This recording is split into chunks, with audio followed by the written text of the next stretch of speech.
এই মুহূর্তে সবথেকে বড় খবর শিলচর সংবাদের পর্দায়।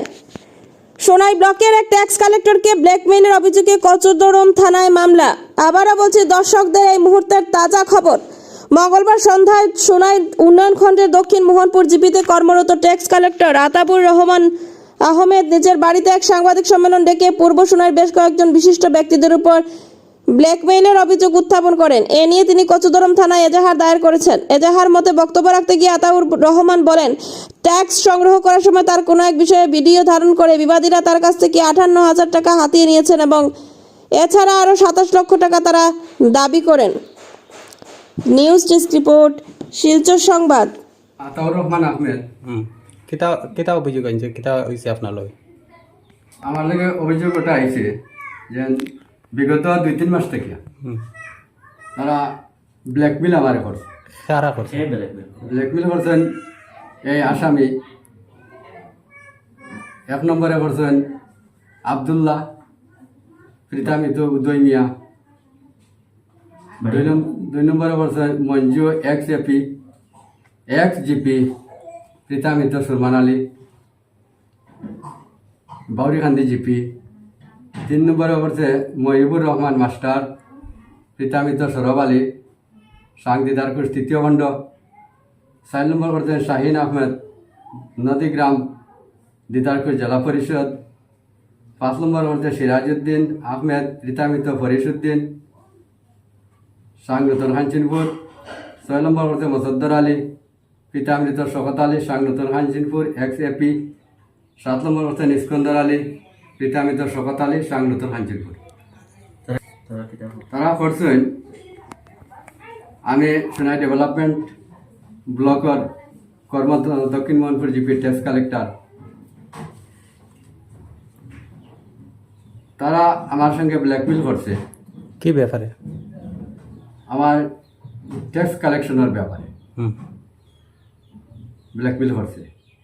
ব্ল্যাকমেল করিয়া তারা আমার চাপ সৃষ্টি করছে। চাপ সৃষ্টি করার ভিতরে দিকে আমার কাছ থেকে 55 থেকে 60,000 টাকা আত্মসাৎ করছে। আত্মসাৎ করিয়া তারা আমারে হুমকি দেয় যে তোর চাকরি আর থাকি আমরা তোরা বরখাস্ত করে দিই যদি তুই আমরা ডিমান্ড না দেস। ডিমান্ড আমি বললাম কিতা তোমরা ডিমান্ড আমার কিতাব ব্ল্যাকমেলও পাইলাই, এটা আমারে বুঝাও। আমার এটা তারা বুঝায় না যে বুঝবে তুই তোর চাকরি যেদিন আমরা শেষ করবো এদিন তুই বুঝবে। এখন তুই আমরা 27 লক্ষ টাকা দেয়। 27 লক্ষ টাকা শোনার বাদে আমি তারা দ্বারস্থ হয়েছি। দ্বারস্থ ওই যে আমি শাহিন মিয়ার বাড়ির 14 তারিখ রাত 8 কোটিকার সময়, এই সময় তারা আমার ব্ল্যাঙ্ক দস্তখত লইতে চাইছে আর 27 লক্ষ টাকা দিতাম চাইছে। তখন আমি ওখান থেকে আমার প্রাণের বয়ে আমি তার কাছ থেকে যে কোনো কৌশলে আমি হরছি। হরার পরে তারা আমারে একটু তল্লাশি করছে, আমার ফোনও করছে। আমি তারা ফোন রিসিভ করছি না। তখন আমার প্রাণের বয়ে আমি আমার বাড়িতে এসেছি। বাড়িতে হওয়ার পরে আমি আমার চিন্তা ভাবনা নিলাম এইসব দালাল চক্র থেকে বাঁচতে হইলে এবং সমাজরে বাঁচাইতে গেলে কী পথ অবলম্বন করা দরকার।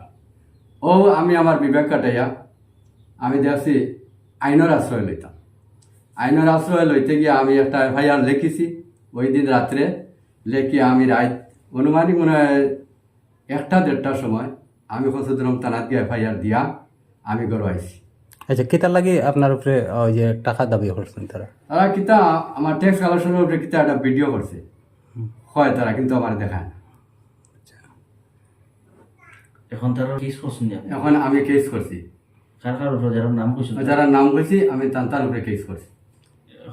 এখন আমি এলাকা তো এবং প্রশাসন এবং আদালত মাননীয় হেমন্ত বিশ্ব শর্মা, আমি সমস্ত কাছে আমার সুবিচারটা আমি চাই। আমি নিরীহ মানুষ, আমার উপরে এইসব দালালি চক্রান্ত যাহাতে এটা দমন হয়, এর কারণে আমি ওটাও বিচার চাই। আর এই ব্যাপার সম্বন্ধে আমি অবগত নাই।